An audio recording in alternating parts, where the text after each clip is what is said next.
Tuloy-tuloy pa rin ang isinasagawa nating pamimigay ng libreng supply ng tubig dito sa Zone 4, Barangay 1 dito sa siyudad ng San Fernando, La Union. Gaya ng nasabi natin sa mga residente dito, every Thursday ay mamimigay tayo ng isang truck na supply ng tubig para sa kanila. Para maisakatuparan ng Action Radio Operation Tulong, ang ginagawa nating pamamahagi ng libreng supply ng tubig dito, naging katuwang natin ang Rotary Club of San Fernando City North, headed by President Reynaldo Ray Litawa, and Brain Heart Christian or BHC na inirepresenta ni Past President Albert Valdez. Ganito ang itsura ng daanan ng mga residente papunta sa kanilang mga tahanan. Ayon sa mga residente dito, dahil mataas ang kanilang lugar, ay nahihirapan sila na makakuha ng supply ng tubig. Noon anya ay okay pa naman ang supply ng tubig sa kanilang purok. At ayon sa kanila ay mayroon silang nawasa. Pero dahil nagkaroon noon ng malakas na bagyo, ay hindi na ito napaayos hanggang sa ngayon. Kaya malaki ang pasasalamat ng mga residente dito, gaya ni Nanay, dahil sa libreng serbisyo na naibibigay para sa kanila, na kahit papaano ay malaking tulong na anya para sa kanila. Patay pa yung nagkarkarga kayo, kan? Tapos, maruti may isang pamilya niya. One sir, may isang drum, may isang one sir. Pasalamat kami sir, tabaka dumanon ingana dahil New Year namin sir. Sabi ni Nanay ay titipirin nila ang kanilang tubig na nakuha ngayon para umabot hanggang sa New Year.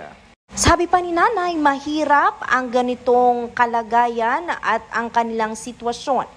Pero ayon sa kanya, patuloy ang buhay at kailangan na nilang masanay sa ganitong routine ng buhay. Sir, di may isang truck man nga drum ti malano din. 20 drums. Nasa 125 household o pamilya ang nakikinabang sa bigay natin na libreng tubig. Kung ating titignan mga kaaksyon, ay napakaliit na tulong ito. Pero para sa mga residente dito ay patuloy at walang sawa silang nagpapasalamat dahil sa libreng supply na tubig na ating ibinibigay. Maraming salamat po sa tulong. Opo. Ibigay po natin dito, tubig na po, libreng tubig na po to para sa 4 na pamilya. Yan, ito po yung kanilang bahay. Ito po si ang Villanueva family. Lola, kumusta naman kayo? Okay. Nakaupo lang. Okay, mag-ingat kayo. Ha? Okay, huwag kayong magpapagod masyado. Upo-upo lang, ingat sa kinakain. Okay. Tuwang-tuwa si Lola Rosario Villanueva dahil sa ibinigay natin na radyo sa kanya. Gusto ko kasi wala akong ginagawa. Wala naman akong trabaho. Nakaupo lang dito. Samantala, alam niyo ba mga kaaksyon, natutuwa ako sa mga residente dito. Dahil hindi mo mahalata na meron silang problema dahil lahat sila ay masayahin at lahat sila ay makikita mong nagtutulungan. Maraming salamat sa aming sponsors ngayong araw, ang Rotary Club of San Fernando City North at Brain Heart Christian o BHC.